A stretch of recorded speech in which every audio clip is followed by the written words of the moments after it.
And the race on. Pure Joy rushing upon the outside. C Senior moving up down on the inside. The Speedmaker.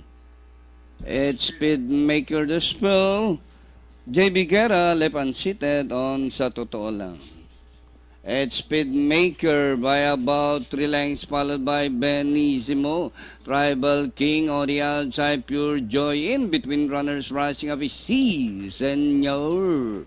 And inside the last 700, Speedmaker, followed now by Z Senor in second.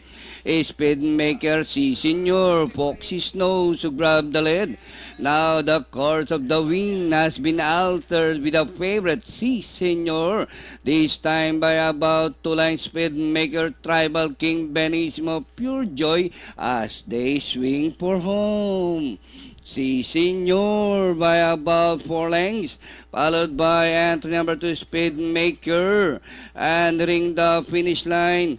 C Senor, like an eagle spreading his wings in full flight and winning this race. Second, Speedmaker, Benissimo, Pure Joy, and Tribal King completing the cast of this race.